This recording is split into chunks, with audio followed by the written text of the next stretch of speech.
Welcome to the Cabral House Call. I'm Stephen Cabral, board-certified naturopathic doctor, and today on our last episode, we just went through how when you're setting goals, stop putting so much pressure on yourself. You're never going to get it right the first time. It's just not how it works. I demystify that whole process and explain to you how many times it typically takes before you actually, go through that ebb and flow process of actually mastering and getting to your goals. Definitely tune into that. That was one of my favorite episodes to record. All right, let's get right into our questions for today. And today, our first question is by Steve. Steve is asking, and this is not me, any advice to get my wife to make a different dinner for me? So his longer question was basically, I'm starting a new nutrition plan. I'm trying to be gluten-free. I'm trying to be dairy-free, all these specific things. But his wife is obviously cooking dinner for the whole family. So it's not necessarily that easy to just say, can we make different dinners for different people? And I completely understand that.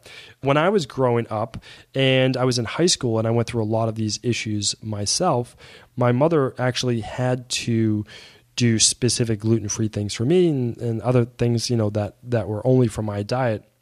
Now, it probably would have been great for the whole family to be doing it, absolutely. And so that's what I'm talking about in a second, Steve. But what I would say is this. I felt bad. I felt bad that my mom had to cook different food for me and then the other whole family ate the rest of the stuff. I didn't feel bad for myself. I felt bad for my mom that I was making her go through all of this, for me, which I never like. I just, have that complex about myself where I don't like to have other people have to do things for me. I feel bad about it or whatever it might be. That's something I'll work on personally. But Steve, what I would say to you is this. Just as long as you, I believe, approach your wife in the fashion where you understand that she's busy all day. She's probably exhausted by the end of the day, and then saying to her to make a different dinner for you would obviously be pretty challenging. So what I would say is this. What part of that process can you maybe help out with?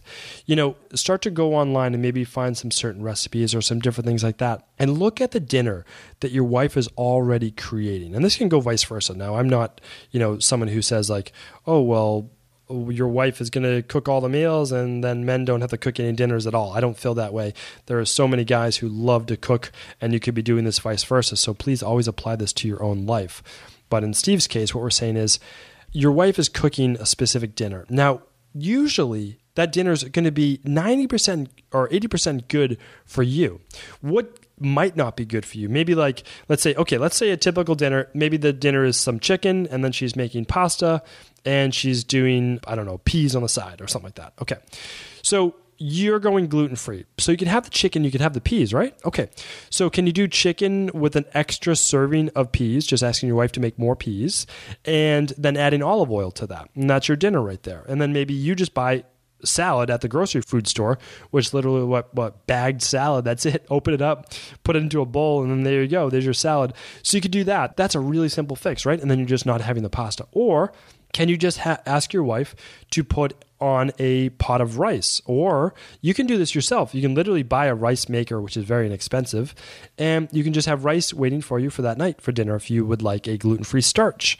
So really simple things. And what I would say is, because this topic comes up a lot, whoever's doing the cooking at night, it's a very beautiful thing for someone to cook dinner for, entire family, to feed that family. So what we want to say is, how can we make it easier on that person? And typically all it has to do is just making a few tweaks here and there, like just replacing everyone has pasta if they want. If your wife doesn't want to change that for the family, just, literally, what is it? Putting a cup of dry rice in a pot and adding, 2 cups of water to it and let it boil. Very, very simple, right? You can do that yourself. Or getting some bagged vegetables or pre-cut vegetables or anything like that at a grocery food store. If you can't cook, Steve, you can absolutely do that. So hopefully that answers your question. And I would say is definitely take ownership and take control of your own nutritional needs as well. But also, the great thing is get to be a part of that family and have dinner as well. Okay. So Amber F is up next. Amber is asking, what's the minimum amount of days you can work out to get results? Okay. So this seems to be a common theme. How little can I do to get results? All right. And there's nothing wrong with that at all because I understand how busy everyone is. I'm busy as well. So don't think I do not understand that. So what's the minimum amount of days you can work out to get results? Well, so what I've seen is this. The best results come from not going or not resting 2 days in a row. So if you can do every other day, Amber, that is absolutely fantastic. You could do that for the rest of your life and that would just be perfect. So you could do Monday, Wednesday, Friday, and even if you took the weekend off and just, really walked and be active, I think that's okay. So what I would say is to really get results, 3 days a week. However, I have seen it done in 2, like a Monday and a Thursday, a Wednesday and a Saturday. If you can try to do your workout the same days, you know that you're having a cheat meal. Now, keep in mind that if we're talking about the minimum amount of, workout days that you can do, which is what this is about, you have to try to be eating well. You can still do 1 or 2 cheat meals per week, but you have to be eating well if you're only going to exercise twice a week. My ideal is every other day workouts. Now, of course, you can work out more than that, but if you can do every other day or just Monday, Wednesday, Friday, or Tuesday, Thursday, Saturday, you're going to be so far ahead of the game, and you can definitely get results with that number. All right. Last question today is from Blake N. Blake is asking, some days I just seem really down for no reason. Why is that? Good question. And I'm going to make this a whole episode into itself. And the reason is there are so many reasons why you could be feeling down. And again, just from personal experience and then myself, and then working with so many other private clients with these specific issues. And I don't know if I've mentioned this before, but one of the reasons I always say clients, I love calling the people I work with and people I care for clients, because the word client also comes from and originates from caring for or to care for. So I do believe that when I work with someone, that's why I can't work with that many clients privately, is because I try to give so much of myself to that client and answer their emails and do whatever I can to help them and do care for them. So let's get back on topic. So here's the thing. We can feel down from day to day for no specific reason that we can see of overtly, that's right in front of us.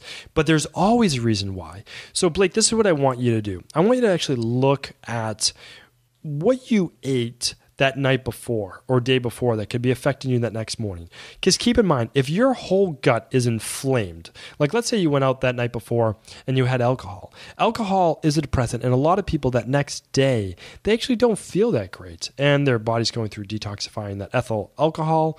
I would also say a lot of inflammatory-based foods eaten the night before can cause that inflammation in the gut. And then those foods can be affecting your mood as well. Because keep in mind, your whole gut, your intestines, it's connected to your brain through something called the vagus nerve. And the autonomic nervous system also reacts to inflammation and how your digestive system is essentially working. So do try to clean up your nutrition. That can certainly help.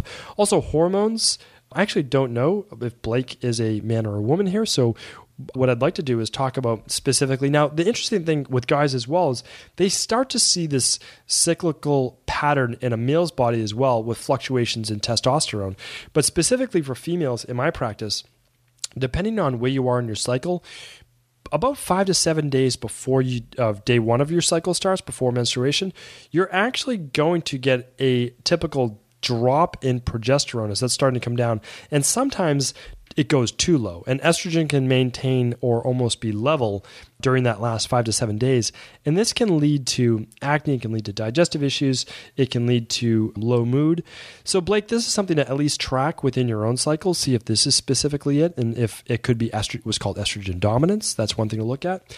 The other thing is look at your rhythms. Are you trying to go to bed at the same time each night? Because maybe one night you're going to bed at 10 and waking up at 6. Another night you're going to midnight and sleeping until 8. And so you have to get your body into better rhythms. And the last thing is, I would say, is look at things that keep you motivated in your life. Like what goals you're working on right now. What challenges have you put in front of yourself? You need to stay motivated. I understand that when you have a family and when you have work, sometimes you get short on you're taking care of your own self and setting your own specific goals. So what I would say is it doesn't have to be huge goals, but work towards something that motivates you and keep using some of the books that we've mentioned and I've mentioned in the previous Friday reviews to keep you motivated and keep you on track. So let me turn this into a longer episode of all the different reasons why our mood goes up and down from day to day and what you can do specifically to work on it. So Blake, for now, hopefully that does answer your question, and definitely work on the food part of it. the hormone part of it, the rhythms part of it, and the motivation part of it to get you back on track. Thank you again, everyone, for tuning into the Cabral House Call. Before you go, I wanted to make you aware that as a loyal listener to the Cabral concept, I want to make sure I'm always providing with great real-world usable content and rewarding you with listener-only specials. So for the month of April, my goal is to help you involve more of your family and friends and even coworkers in their quest to lose weight and get well. And I believe there is no better way to do that than through the Dr. Cabral Detox. You lose 5 to 10 pounds in your first 7 days and improve your overall well-being, guaranteed. So this month, I'm going to take $20 off the 14 or 21-day Dr. Cabral Detox so that you can share the 14-day with one friend or family member and the 21-day with 2 friends or family members. It's more motivating to do the detox with someone else, and I know you'll both be happy you did. Come join our Dr. Cabral Detox community and change your body, change your life.